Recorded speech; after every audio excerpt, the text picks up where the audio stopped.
ಏನಂದ್ರೆ ಆ ಈ ಚೆಂಡು ಹೂವು ಬರುತ್ತಲ್ಲ, ಮ್ಯಾರಿಗೋಲ್ಡ್ ಫ್ಲವರ್, ಅದನ್ನ ನಮ್ಮ ದಕ್ಷಿಣ ಭಾರತದಲ್ಲಿ ಪೂಜೆಗೆ ಬಳಸಲ್ಲ. ಉತ್ತರ ಭಾರತದಲ್ಲಿ ಅದನ್ನ ಬಳಸ್ತಾರೆ. ಅದು ಏನಾದ್ರೂ ರೀಸನ್, ಅದಕ್ಕೆ ಏನಾದ್ರೂ ರೀಸನ್ ಇದೆಯಾ, ಅಥವಾ ಅದಕ್ಕೆ ಶಾಸ್ತ್ರದಲ್ಲಿ ಏನಾದ್ರೂ ರೀಸನ್ ಇದೆಯಾ, ಅಥವಾ ಪದ್ಧತಿನ ಹೇಗೆ ಅಂತ? ಅದು ಏನಿಲ್ಲ, ಚೆಂಡು ಹೂವ ಬಳಸ್ತಾರೆ ನೋಡಿ. ಸತ್ಯನಾರಾಯಣ ಪೂಜೆಯ ಪುಷ್ಪ ಪತ್ರ ಭಾಗ ಇದೆ. ಪತ್ರಂ ಪುಷ್ಪಂ ಫಲಂ ತೋಯಂ ಯೋ ಮೇ ಭಕ್ತ್ಯಾ ಪ್ರಯಚ್ಛತಿ. ಅದರಲ್ಲಿ ಕೃಷ್ಣ ಪುಷ್ಪಂ ಅಂತ ಹೇಳಿದಾನ್ವಿನ ಯಾವ ಪುಷ್ಪ ಅಂತ ಹೇಳಿಲ್ಲ ನೋಡು. ಅಂದರೆ ಜಗತ್ತಿನ ಎಲ್ಲ ಪುಷ್ಪಗಳು ಅಂತ ಅರ್ಥ. ಅರ್ಥ ಆಯ್ತಾ? ಯಾವುದೇ ಗಿಡ ಆಗಿರಲಿ, ಸರ್ವ ಭೂತಾನಿ ಕೌಂತೇಯ ಸಮೋಹಂ ಸರ್ವಭೂತೇಶು ನಮೇ ದ್ವೇಷೋಸ್ತಿ ನ ಪ್ರಿಯ. ಅವನಿಗೆ ಮಲ್ಲಿಗೆ ಹೂವನು ಒಂದೇ, ಚಾಮಂತಿ ಹೂವನು ಒಂದೇ. ಒಟ್ಟಿನಲ್ಲಿ ಪುಷ್ಪ ಅಂತ ಹೇಳಿದಾನೆ. ಅದು ಜಾಲಿ ಪುಷ್ಪ ಆದ್ರೂ ಪರವಾಗಿಲ್ಲ. ಅರ್ಥ ಆಯ್ತಾ?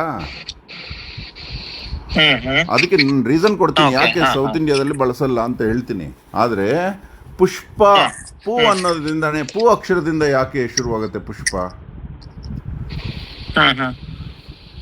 ಹೂ ಅಕ್ಷರದಿಂದ ಯಾಕೆ ಶುರುವಾಗುತ್ತೆ ಪುಷ್ಪ? ಪೂವ ಅಂತ ತೆಲುಗಲ್ಲಿ ಪೂವ ಅಂತಾರೆ. ಪೂ ಅಂದ್ರೆ ಏನು? ಪೂಜೆಯಲ್ಲಿ ಪೂ ಅಂದ್ರೆ ಏನು? ಪೂಜೆ ಇಲ್ಲ, ವಂಶಾಭಿವೃದ್ಧಿಗೆ ಪೂ ಅಂದ್ರೆ ವಂಶಾಭಿವೃದ್ಧಿ ಆಗುವ ಸ್ಥಳ ಅಂತ. ದೇವಯೋನಿ ಅಂತಾರೆ ಅದನ್ನ.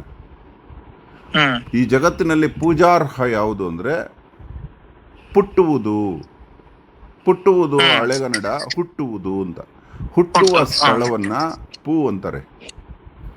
ಜ ಅಂದ್ರೆ ಜನಿಸುವುದು, ಪುಟ್ಟುವ ಸ್ಥಳದಿಂದ ಜನಿಸುವುದು ಪೂಜೆ. ಯಾವುದು ಜನಿಸತ್ತೋ ಅದು ಪೂಜೆ. ವಿಷ್ಣುವಿನ ನಾಭಿಯಿಂದ ಹುಟ್ಟಿದ್ದು ಹೂವ, ಅದರೊಳಗೆ ಹುಟ್ಟಿದ್ದು ಬ್ರಹ್ಮ, ಅಂದರೆ ಪೂಜಾರ್ಹವಾದ ಸ್ಥಳ. ಇದನ್ನ ಶಿವಪುರಾಣದಲ್ಲಿ ಕ್ಲಿಯರ್ ಆಗಿ ಹೇಳ್ತಾರೆ. ಶಿವಲಿಂಗ ಕೂಡ ಪುಷ್ಪದ ಒಂದು ಮಾಡೆಲ್. ಅದು ಶಿವಲಿಂಗ ಅಂದರೆ ಶಲಾಕಾಗ್ರ ಅಂತ, ಪರಾಗ ರೇಣು ಸೇರುವ ಸ್ಥಳ ಅಂತ. ಶಿವಲಿಂಗದಲ್ಲಿ ಪಾರ್ವತಿ ಭಾಗ ಇರುತ್ತೆ, ಪರಮೇಶ್ವರ ಭಾಗ ಇರುತ್ತೆ. ಆಯ್ತಾ? ಹಾಗೆ ಪುಷ್ಪಗಳಿಂದನೇ ಪುಷ್ಪಕ್ಕೆ ಪೂಜಿಸೋದು. ಅಂದರೆ ಪುಷ್ಪ ಅಂದರೆ ದೇವರು, ಆ ದೇವರಿಗೆ ದೇವರಿಂದನೇ ಪೂಜಿಸೋದು. ಇವಾಗ ಗಂಡು ಹೆಣ್ಣು ಸೇರುವುದು ಕೂಡ ಅದೊಂದು ಪೂಜೆ.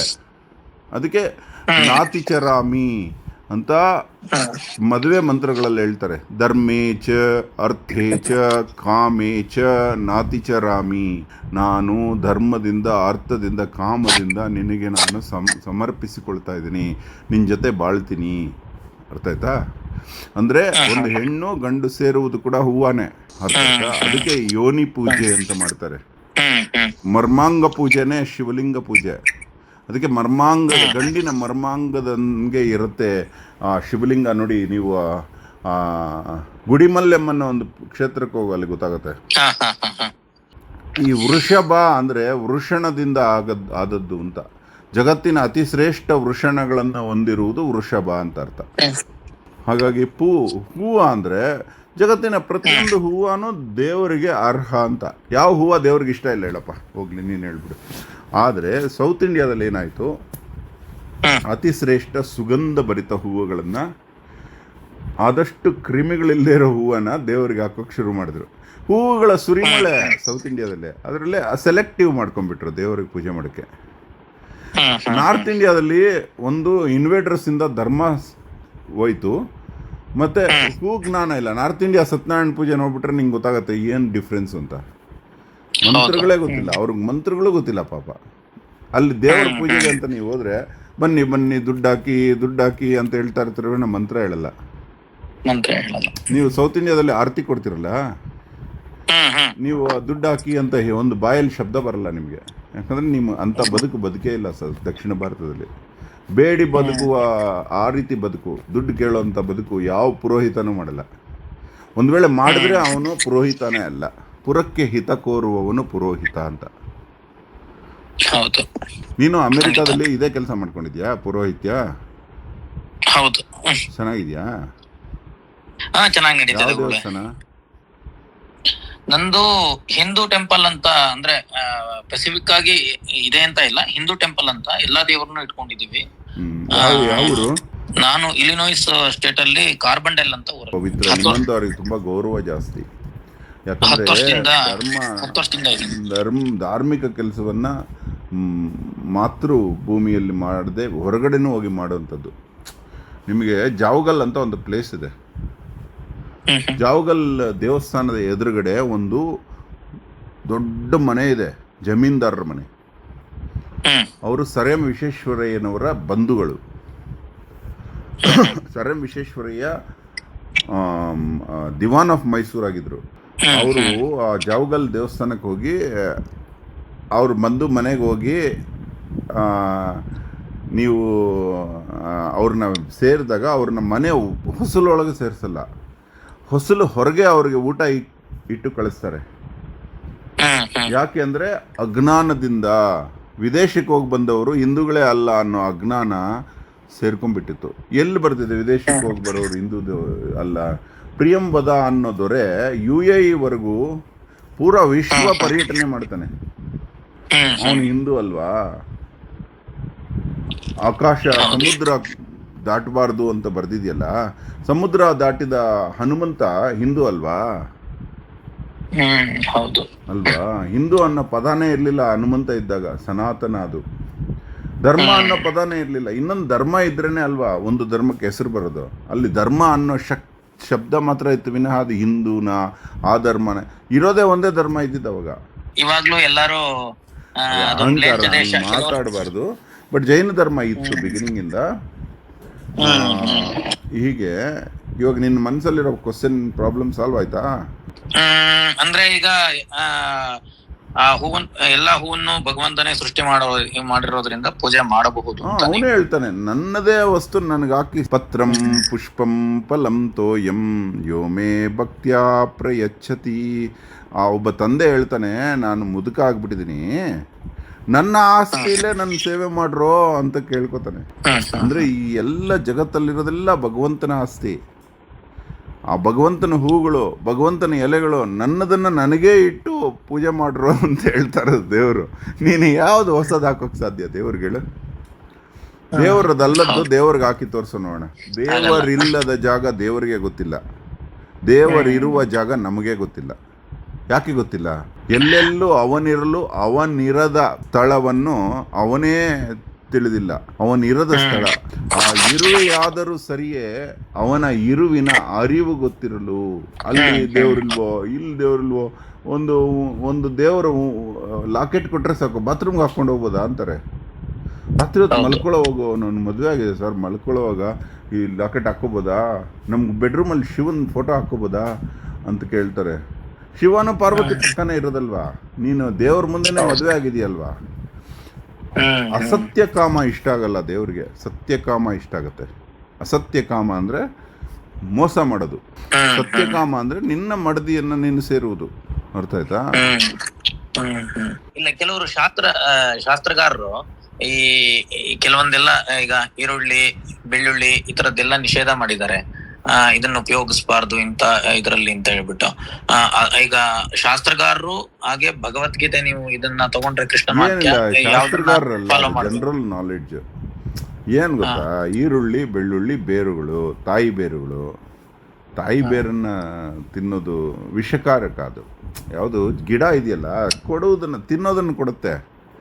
ತಿಂದೇ ಇರೋದನ್ನು ತಿಂದ್ರೆ ನಾವು ಮೂಲ ಅಂತ ತಿಂದ್ರೆ ಹೆಂಗೆ? ಈರುಳ್ಳಿ, ಬೆಳ್ಳುಳ್ಳಿ, ಫಲಂ ಎಲ್ಲಿ ಹೇಳಿದಾನೆ? ಪತ್ರ ಹೇಳಿದಾನೆ, ಪುಷ್ಪ ಹೇಳಿದಾನೆ, ಫಲಂ ಅಂದ್ರೆ ಹಣ್ಣು. ಹಣ್ಣು ತಿನ್ನಿ, ಬೀಜ ಹರಡಿ ಅಂತ. ಇವಾಗ ಮಾವು ಕೊಡುತ್ತದು, ಸ್ವೀಟ್ ಕೊಡುತ್ತೆ, ಲಂಚ. ಇದನ್ನ ಸ್ವಲ್ಪ ತಿಂದ್ಬಿಟ್ಟು ಆ ಬೀಜ ಅಷ್ಟು ದೂರ ಹಾಕ್ಬಿಡಪ್ಪ ಅನ್ನತ್ತೆ. ಅದೇ ರೂಟ್ ಹೆಂಗೆ?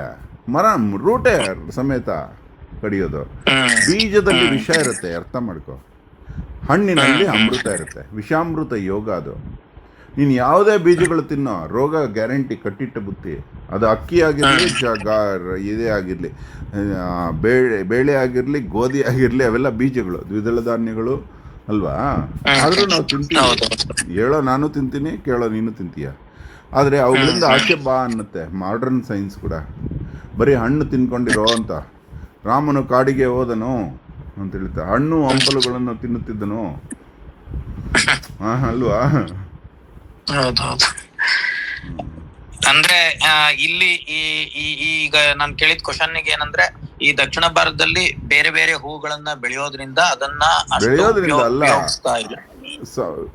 ಆಗಮಿಕ ಜ್ಞಾನ ಇದೆಯಲ್ಲ, ಪೂಜಾ ಜ್ಞಾನ ದಕ್ಷಿಣ ಭಾರತದವ್ರಿಗಿದ್ದಂಗೆ ಉತ್ತರ ಭಾರತದಲ್ಲಿ ಇಲ್ಲ ಪಾಪ. ಎಲ್ಲ ಕೊಂದ್ರು. ಫಸ್ಟ್ ನಾವು ಕನ್ವರ್ಷನ್ ಮಾಡಬೇಕು ಅಂದ್ರೆ ಗೊತ್ತಿರೋರ್ನ ಕೊಲ್ಲಬೇಕು ಅಂತ ಕೊಂದ್ರು. ಗರ್ಭದಲ್ಲಿರೋ ಮಕ್ಕಳನ್ನ ಎಳೆದೆಳೆದು ಕೊಂದ್ರು. ಇವ್ರ ವಂಶ ಇದ್ರೇನೆ ಇವರು ಪೂಜೆ ಕಲಿಸೋದು ಅಂತ. ಹಾಗಾಗಿ ಹಂಗಾಗಿದೆ. ನಮ್ಮಲ್ಲೇನು ಅಜ್ಞಾನ ಕಡಿಮೆ ಇಲ್ಲ ಅನ್ಕೋಬೇಡ. ಗರ್ಭಗುಡಿಗೆ ನೀನು ಬಿಡ್ತೀಯಾ ಜನನ? ಬಿಡಲ್ಲ. ಅಜ್ಞಾನ ಅದು. ಪ್ರತಿಯೊಬ್ಬರನ್ನ ದೇವ್ರನ್ನ ಮುಟ್ಟಕ್ಕೆ ಬಿಡ್ತಾ ಇಲ್ಲ ಅಂದರೆ ನೀನೆಂತವನ ದೇವ್ರ ಮೇಲೆ. ಸೇಮ್ ಕನಕದಾಸನ ಕತೆ ಗೊತ್ತಿದ್ರು ನೀವು ತಪ್ಪು ಮಾಡ್ತಾ ಇದ್ರಲ್ಲೋ.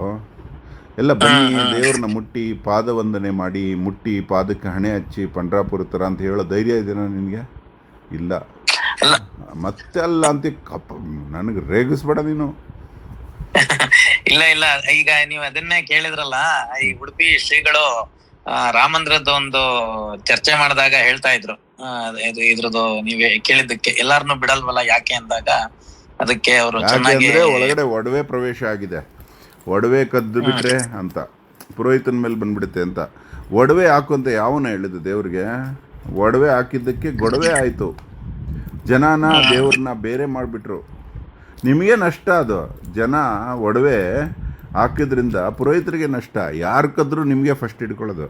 ಅಲ್ಲ ಗುರುಳೆ, ಅದೇ ಈಗ ಇವರು ವಿಧುಶೇಖರ ಭಾರತಿ ಜಗದ್ಗುರುಗಳು ಸ್ಪರ್ಶದ ಬಗ್ಗೆನೂ ಮೊನ್ನೆ ಪ್ರವಚನದಲ್ಲಿ ಹೇಳ್ತಾ ಇದ್ರಲ್ಲ ಗುರುಳೆ. ಸ್ಪರ್ಶ ಮುಟ್ಕೋಬಾರ್ದು ಅನ್ನೋದಲ್ಲ. ಒಂದು ತಾಯಿಗ ಮಗು ಅಳ್ತಾ ಇರುತ್ತೆ, ಅವಾಗ ತಾಯಿ ಅಂದ್ರೆ ನೋಡಿದ್ರೆ ಅದು ಸಮಾಧಾನ ಆಗಲ್ಲ, ಮುಟ್ಟಿದಾಗ ಸಮಾಧಾನ ಆಗುತ್ತೆ. ಹಾಗೆ ಅಂದ್ರೆ ಆ ಸ್ಪರ್ಶದಲ್ಲಿ ಅಷ್ಟು ಪವರ್ ಇರುತ್ತೆ.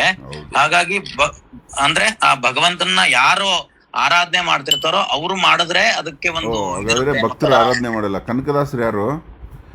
ಸಾಕಾಗಿ ದೇವ್ರಿಗೆ ಈ ಪುರೋಹಿತ್ಯ ಕನಕದಾಸರ ಕಡೆ ತಿರುಗಿದ್ರಲ್ಲೋ ಲೇ. ನೈಜ ಪುರೋಹಿತ್ಯ.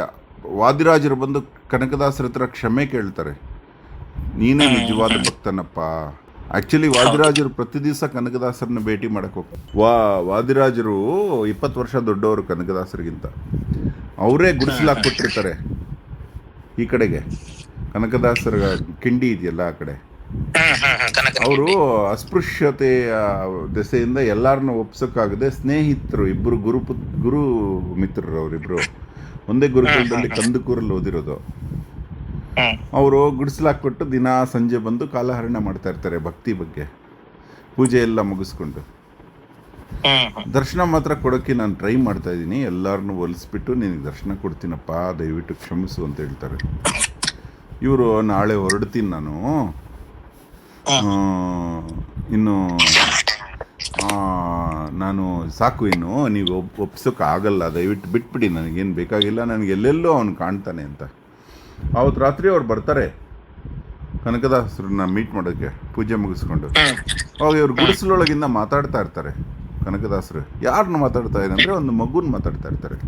ತಿನ್ನಪ್ಪ, ಬೇಗ ಬೇಗ ತಿನ್ನು, ಆದಿರಾಜ ಬಂದುಬಿಡ್ತಾರೆ, ನೀನು ಅಷ್ಟರೊಳಗಡೆ ತಿನ್ಬಿಡು, ಹಠ ಮಾಡಿಬಿಡ ಅಂತ ಹೇಳ್ತಾ ಇರ್ತಾರೆ. ಇವ್ರ ಬಗ್ಗೆ ನೋಡಿದ್ರೆ ಮಗು ಕಾಣಲ್ಲ ಅಲ್ಲಿ. ಇವ್ರು ತೊಡೆ ಮೇಲೆ ಕೂರಿಸ್ಕೊಂಡು ಮಗುಗೆ ತಿನ್ಸಲ್ವಾ ಹಂಗೆ ತಿನ್ನಿಸ್ತಾ ಇರ್ತಾರೆ ಕೃಷ್ಣನಿಗೆ. ಎಂಥ ಮಹಾನುಭಾವ ನೀನು, ನನಗೂ ದರ್ಶನ ಕೊಡಿಸು ಅಂತಾರೆ. ಅದಕ್ಕೆ ಕೃಷ್ಣ ಹೇಳ್ತಾನಂತೆ, ಅವನಿಗೆ ಈ ಜನ್ಮದಲ್ಲಿ ಪಾದ ದರ್ಶನ ಮಾತ್ರ ಮಾಡಿಸ್ತೀನಿ. ಅದನ್ನ ಸೋಂದೇಲಿ ಅವರು ಹಯಗ್ರೀವ ದರ್ಶನ ಮಾಡಿರೋದೆ. ಆವಾಗ ಇನ್ನು ನೆಕ್ಸ್ಟ್ ಡೇ ನಾನು ಇರೋದಿಲ್ಲ, ಹೊರಡ್ತೀನಪ್ಪ, ದರ್ಶನ ಮಾಡೋಕ್ಕೆ ಆಗ್ತಾ ಇಲ್ಲ, ಹೋಗು ಅಂತ ಅಂದ್ಬಿಡ್ತಾರೆ ಇವರು. ಆದರೆ ನಿನಗೆ ದರ್ಶನ ಕೊಡಿಸಿದ್ರೆ ನನಗೆ ಸಾರ್ಥಕ ಆಗ್ತಿತ್ತು ಅಂತ. ಆವಾಗ ಅವರು ಹಾಡು ಹೇಳೋದು, ಅವರು ಬಾಗಿಲನ್ನು ರಾಘವೇಂದ್ರ ಸ್ವಾಮಿಗಳು ಬರ್ದಿರಲ್ಲ, ಕನಕದಾಸರು ಅವಾಗ ಹೊಲಿಸ್ಕೊಂಡಿದ್ದು. ಅವಾಗ ದೇವರು ಈ ಕಡೆ ತಿರುಗಿದ್ದು. ಒಳ್ಳೆ ಪೂಜಾ ಸಮಯ.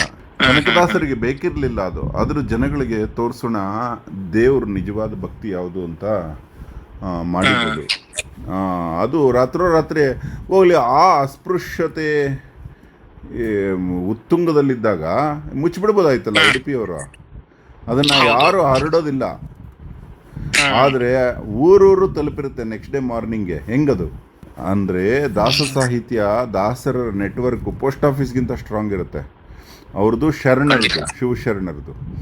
ಊರೂರು ಅಲಿತಾ ಇರ್ತಾರೆ, ಸಾವಿರಾರು ಲಕ್ಷಾಂತರ ಶರಣರು. ಹಂಗೆ ದಾಸರು ಹೆಂಗಾಗಿರುತ್ತೆ ಅಂದರೆ ಹಳ್ಳಿಗೂ ಹರಡ್ಕೊಂಡ್ಬಿಡುತ್ತೆ. ಕನಕದಾಸರಿಗೆ ಇವರು ಈ ಘಟನೆನ ಮುಚ್ಚಾಕೋಕ್ಕೆ ಮೊದಲೇ ನಮ್ಮೂರು ಪಾತ್ಪಾಳ್ಯಕ್ಕೆ ತಲುಪಿರುತ್ತೆ. ನಮ್ಮೂರು ಪಾತ್ಪಾಳ್ಯಕ್ಕೆ, ಯಾಕಂದರೆ ಅಲ್ಲಿ ಸುಬ್ರಹ್ಮಣ್ಯ ದಾಸರಿದ್ರಂತೆ. ಅಲ್ಲಿ ಮನೆ ಹೊಸಲುಗಳ ಮೇಲೆ ಕೂತ್ಕೊಂಡು ಮಾತಾಡಿದ್ದಾರೆ ಈ ವಿಚಾರ. ಹಾಗೆ ವಿಜಯನಗರದವರೆಗೂ ತಲುಪತ್ತೆ ಮ್ಯಾಟ್ರು. ಇವಾಗ ಹೇಳು, ದೇವ್ರನ್ನ ಮುಟ್ಟಬೇಕಾ ಮುಟ್ಟಬಾರ್ದ? ನಾನು ನಿನ್ನಂತವ್ರ ಹತ್ರ ಮಾತಾಡ್ತಾ ಇದ್ದೀನಲ್ಲ ನಾನು. ಇಲ್ಲ ಅಲ್ಲ ನೀವ್ ಹೇಳಿದ್ಕೆ ಅರ್ಥ ಆಯ್ತು ನನಗೆ.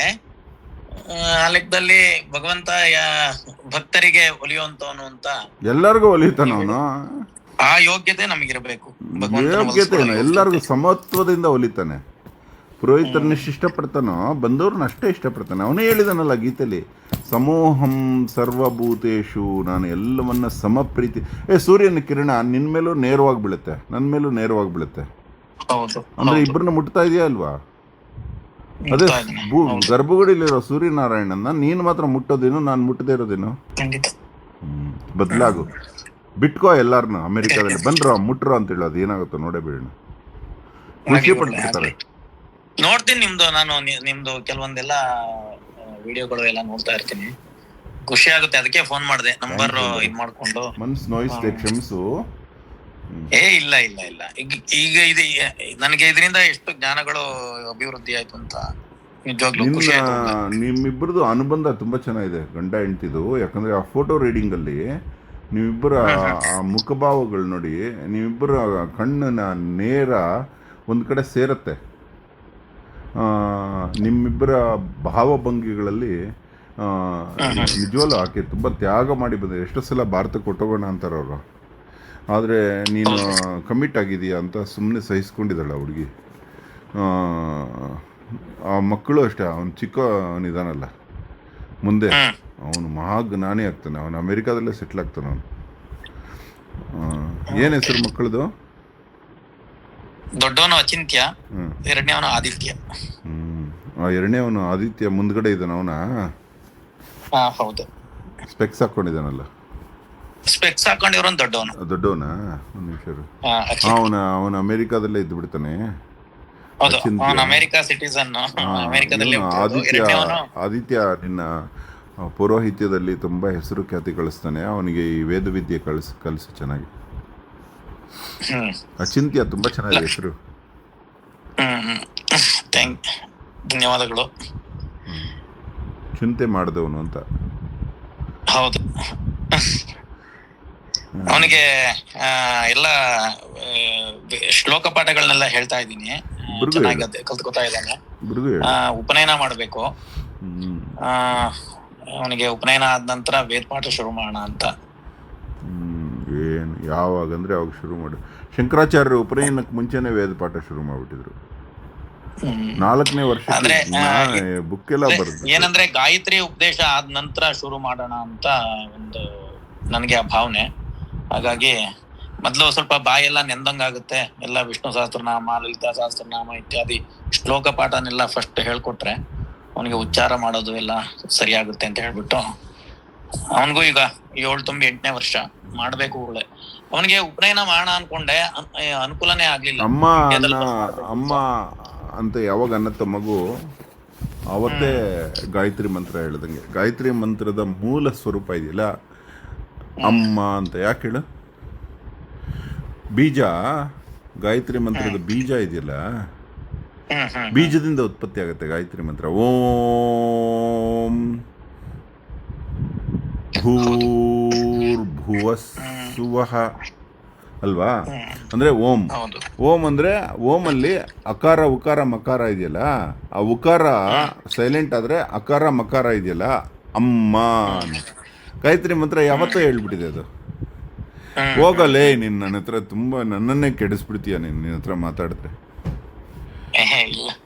ಯಾವುದು ಸತ್ಸಂಗ ಗುರುಳೆ. ಈಗ ನೀವು ಮಾಡ್ತಾ ಇರೋದ್ ನನಗೆ ನೀವು ಕೆಲವೊಂದು ಹೇಳ್ತಾ ಇದ್ದೀರಾ, ನನಗೆ ಅದರಿಂದ ಎಷ್ಟು ತಿಳುವಳಿಕೆ ಇದಾಯ್ತು. ನೀವು ಫೋನ್ ಎತ್ ಮಾತಾಡ್ತಿದ್ದೀರಲ್ಲ, ಅದೇ ನನಗೆ ಇಲ್ಲಪ್ಪ, ನಿನಗೆ ಇಷ್ಟ ಬಂದಂಗೆ ವಿದ್ಯೆ ಕಲಿಸು, ಅದಕ್ಕೆ ಆರಂಭ ಅಂತ ಇಟ್ಕೊಬೇಡ. ಉಪನಯನ ಮಾಡೋದು ಬೇರೆ, ಅದು ದ್ವಿಜಪ್ರಾಪ್ತಿ. ಅದು ಉಪನಯನ ಅಂದರೆ ದ್ವಿಜನಾಗುವುದು, ತಾಯಿ ಗರ್ಭದಿಂದ ಹುಟ್ಟಿದವನು ದೇವಗರ್ಭದಿಂದ ಹುಟ್ಟಿ ಬರುವುದು ಅಂತ. ದ್ವಿಜ ಎರಡನೇ ಜನ್ಮ ಅಂತ. ಅದಕ್ಕೆ ಅಷ್ಟಕ್ಕೆ ಮುಂಚೆನೇ ಅವನಿಗೆಲ್ಲ ಗೊತ್ತಾಗ್ಬಿಟ್ಟಿರ್ಬೇಕು. ಮಂತ್ರ ಒಳಗೋದ್ರೇನೆ ಅಲ್ವೇನೋ ಇನ್ನೊಂದು ಪವಿತ್ರ ಆಗೋದು. ಸಾರಿ ಕಣ, ಈ ಆಡಿಯೋ ನಾನು ಹಂಚ್ಕೋತೀನಪ್ಪ. ಹೌದು, ಫೇಸ್ಬುಕ್ಕಲ್ಲಿ ಎಲ್ಲ ಜನಕ್ಕೆ ಗೊತ್ತಾಗ್ಲಿ ಈ ವಿಚಾರಗಳು. ಖಂಡಿತವಾಗ್ಲು ಥ್ಯಾಂಕ್ ಯು. ತುಂಬಾ ಖುಷಿ ಆಯ್ತು. ನಾನು ಅದಕ್ಕೆ ಮಾತಾಡೋಣ ಅನ್ಕೊಂಡೆ, ಬೇರೆ ನೀವು ರೆಕಾರ್ಡ್ ಮಾಡ್ತಿರ್ತೀರಲ್ಲ, ಹಾಗಾಗಿ ಒಳ್ಳೆ ಲಕ್ಷಣ ಇದೆ ಬಿಡಪ್ಪ ನಿನ್ನಲ್ಲಿ. ಒಳ್ಳೆ ಹುಡುಗ ನೀನು, ಇಲ್ಲಾಂದ್ರೆ ಮಾತಾಡ್ತಿರ್ಲಿಲ್ಲ ನಾನು. ತುಂಬ ಒಳ್ಳೆ ಹುಡುಗ ನೀನು. ಎಷ್ಟು ಪ್ರಾಮಾಣಿಕ ಅಂದರೆ, ನೀ ಅಲ್ಲಿ ಅಮೇರಿಕಾದಲ್ಲಿ ನಿಜವಾಗ್ಲೂ ಜನ ನಿನ್ನನ್ನು ನೋಡಿನೂ ಬರ್ತಾರೆ ದೇವಸ್ಥಾನಕ್ಕೆ. ಯಾಕಂದರೆ ಈ ಒಂದು ಅಮ್ಮ ತನ್ನವರನ್ನೆಲ್ಲ ಬಿಟ್ಟು ಅಮೇರಿಕಾದಲ್ಲಿ ಗಿಬೋ ಅಂತ ನಿನ್ನ ಜೊತೆ ಇದ್ದಾರೆ ಅಂದರೆ ಅದು ನಿನಗೋಸ್ಕರ. ಖಂಡಿತ. ಓಕೆ, ಆಗ್ಲಿ ಗುರುಳೆ. ಧನ್ಯವಾದಗಳು. ಖುಷಿ ಆಯ್ತು ನಿಮ್ಮ ಜೊತೆ ಮಾತಾಡಿ. ಕೆಲವು ವಿಷಯಗಳನ್ನ ನನಗೆ ತಿಳಿಸಿದಕ್ಕೆ ಧನ್ಯವಾದಗಳು. ಓಕೆ ಬಂಗಾರ, ಚೆನ್ನಾಗಿದೆ. ಆಗ್ಲಿ, ನಮಸ್ಕಾರ.